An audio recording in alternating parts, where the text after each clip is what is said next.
Hi friends, welcome to Sumitra சமையலறை. இன்றைக்கி வீடியோவில் ரவா கேசரி தாங்க எப்படி செய்யலாம்னு பார்க்குறோம். இதே போல் செய்யும் பொழுது ரொம்ப சாஃப்டாக அல்வா போல் இருக்குங்க. அதிக நேரத்துக்கு சாஃப்டாக இருக்கும், கெட்டியாகாமல் இருக்கும். வாங்க எப்படி செய்யலான்னு பார்க்கலாம். இப்போது ஸ்டவ் ஆன் பண்ணிவிட்டு ஒரு கடாய் வச்சுருக்காங்க. கடாய் நல்லா சூடானதும் 2 டேபிள் ஸ்பூன் நெய் சேர்த்துக்கலாம். இப்போ மீடியமான ஃப்ளேமில் ஸ்டவ்வை வச்சுக்கலாங்க. இப்போ நமக்கு தேவையான அளவு முந்திரி பருப்பு சேர்த்துக்கலாம். நல்லா முந்திரி பருப்பு சேர்த்துட்டு நல்லா வறுத்து எடுத்துக்க போகிறோங்க. நான் இன்றைக்கி திராட்சை சேர்க்கலை. நமக்கு தேவைன்னா நமக்கு காஞ்ச திராட்சை இது கூடவே சேர்த்து வறுத்து எடுத்துக்கலாம். இப்போ முந்திரி பருப்பை வறுத்து எடுத்தாச்சுங்க. இப்போ அதே கடாயில் நான் 1 டம்ளர் ரவை எடுத்திருக்கேன். நம்ம 200 கிராம் ரவை எடுத்துருக்காங்க. அதை நம்ம வறுத்துக்க போகிறோம். மீடியமான ஃப்ளேமில் வச்சு நல்லா வறுத்து எடுத்துக்கலாம். ரொம்ப செவரக்கூடாதுங்க. நல்லா அந்த வாசனை வரும் வரைக்கும் நல்லா வறுத்து எடுத்துக்கலாம். ஒரு 5 நிமிஷம் நல்லா ஒரு மீடியமான ஃப்ளேமில் வச்சு எடுத்தோம்னாலே நல்லா வறுபட்டு வந்துடுங்க. இப்போ நல்லா வறுபட்டு வந்தாச்சுங்க. இப்போ வேற ஒரு பாத்திரத்தில் மாற்றிக்கலாம். இப்போது வேறொரு பாத்திரத்தில் நம்ம தண்ணி சேர்த்துக்கலாம். நம்ம எந்த டம்ளரால் ரவை எடுத்தோமோ அதே டம்ளரால் 3 டம்ளர் தண்ணி சேர்த்துட்டு ஸ்டவ் ஆன் பண்ணி நல்லா கொதிக்க வைக்க போகிறாங்க. இப்போ நல்லா கொதி வரட்டுங்க. இப்போ பார்த்தீங்கன்னா தண்ணியெல்லாம் நல்லா கொதி வர ஆரம்பிச்சிருச்சு. இப்போ நான் ஒரு 1/4 ஸ்பூன் அளவுக்கு உப்பு சேர்த்துக்கிறேங்க. நம்ம எந்த ஒரு ஸ்வீட் செஞ்சாலும் உப்பு சேர்க்கும் பொழுது ஸ்வீட் நல்லா எடுத்து கொடுக்கும்.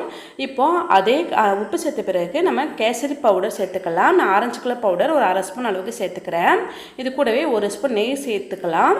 நெய் சேர்த்த பிறகு நம்ம வறுத்து வச்சுருக்கோம்ல ரவை, அதை கொஞ்சம் கொஞ்சமாக சேர்த்துட்டு நல்லா ஒரு மிக்ஸ் பண்ணி விட்டுக்கலாங்க. இதே போல் கட்டி இல்லாமல் ஃபஸ்ட்டு நல்லா மிக்ஸ் பண்ணி விட்டுக்கலாம். நம்ம சட்டுன்னு வெந்து வந்துடுங்க ரவை, அதனால் இதே போல் நல்லா மிக்ஸ் பண்ணி விட்டுக்கலாம். இப்போ நம்ம லோ ஃப்ளேம்லேயே ஒரு 2 நிமிஷம் வச்சுட்டாலே நம்ம நல்லா தண்ணியெல்லாம் நல்லா இழுத்து நம்ம கெட்டியாகிடுங்க. இந்த பாருங்கள், தண்ணியெல்லாம் உறிஞ்சிருச்சுல, ரவை நல்லா கெட்டியாகிடுச்சு பாருங்கள். ரவை நல்லா வெந்து வந்துருச்சு. இப்போ நம்ம சர்க்கரை சேர்த்துக்க போகிறோங்க. நம்ம எந்த டம்ளரால் ரவை எடுத்தோமோ அதே டம்ளரால் 1.25 டம்ளர் நம்ம சர்க்கரை சேர்த்துக்கலாம். இந்த ஸ்வீட் கரெக்டாக இருக்கும். நமக்கு இன்னும் ஸ்வீட் நமக்கு தேவைன்னா ஒரு 1.5 டம்ளர் அளவுக்கு நம்ம சர்க்கரை சேர்த்துக்கலாங்க. சர்க்கரை சேர்த்துட்டு நல்லா மிக்ஸ் பண்ணி விட்டுக்கலாம். இப்போ நல்லா சர்க்கரையெல்லாம் நல்லா உருகி வருங்க. இப்போ அந்தளவுக்கு நல்லா மிக்ஸ் பண்ணி விட்டாச்சு பாருங்கள். சர்க்கரையெல்லாம் நல்லா உருகி வந்திருக்கு பாருங்கள்.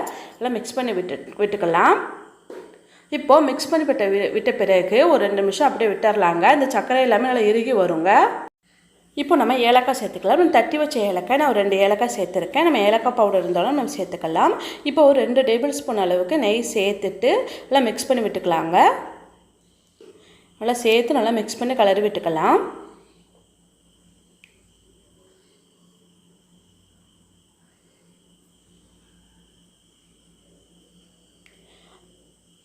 இதே போல் மிக்ஸ் பண்ணி விட்ட பிறகு கொஞ்சம் கொஞ்சமாக நம்ம நெய் சேர்த்துக்கலாங்க.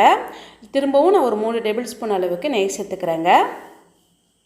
இதில் நான் ஃபுல்லாகவே நெய் மட்டும் தான் சேர்த்துருக்கேன். எந்த ஒரு எண்ணெயுமே சேர்க்கலை. நான் இந்த கப்பில் 1 கப் அளவுக்கு நெய் சேர்த்துருக்காங்க. நம்ம எந்த டம்ளரால் நம்ம ரவை எடுத்தோமோ அதே டம்ளரில் ஒரு 3/4 பங்கு அளவுக்கு நெய் சேர்த்துருக்காங்க. நமக்கு எண்ணெய் வேணுனாலும் அதில் பாதி அளவு நம்ம எண்ணெய் சேர்த்துக்கலாம். சன்ஃப்ளவர் ஆயில் நம்ம சேர்த்து செஞ்சுக்கலாம். இன்றைக்கி நான் எண்ணெயெல்லாம் எதுவுமே சேர்த்துக்கல, ஃபுல்லாகவே நெய்யில் தாங்க சேர்த்துருக்கேன். இப்போ மீதமுள்ள நெய்யும் நம்ம சேர்த்துக்கலாம். நல்லா சேர்த்துட்டு நல்லா மிக்ஸ் பண்ணி விட்டுக்கலாங்க. இப்போ இது கூடவே நம்ம வறுத்து வச்சுருக்கோம்ல முந்திரி பருப்பு, அதையும் சேர்த்துக்கலாம். சேர்த்துட்டு நல்லா மிக்ஸ் பண்ணி விட்டாச்சுன்னா சூப்பரான கேசரி ரெடி ஆகிடுச்சிங்க. இது இப்படி செய்யும் பொழுது நல்ல ஒரு சாஃப்டாக இருக்கும். நம்ம ரொம்ப நேரத்துக்கு நல்லா சாஃப்டாக இருக்குங்க. ஒரு அல்வா மாதிரி இருக்குங்க. நல்லா மிக்ஸ் பண்ணி விட்டுட்டு இப்போ வேறு ஒரு பாத்திரத்துக்கு நம்ம மாற்றி வச்சுக்கலாம். அவ்வளோதான், ரொம்பவே சுலபமாக செய்யக்கூடிய ரவா கேசரி செஞ்சாச்சுங்க. ரொம்ப ஈஸியாக செய்யக்கூடிய ரவா கேசரியை நீங்களும் செஞ்சு பாருங்கள். ரொம்பவே ஈஸியாக சிம்பிளாக செஞ்சிடலாம். நீங்களும் செஞ்சு பார்த்துட்டு எப்படி இருந்துச்சுன்னு கமெண்ட்ஸில் சொல்லுங்கள். இந்த வீடியோ பிடிச்சிருந்தால் லைக் பண்ணி ஷேர் பண்ணுங்கள். சப்ஸ்கிரைப் பண்ணி சப்போர்ட் பண்ணுங்கள். தேங்க்யூ.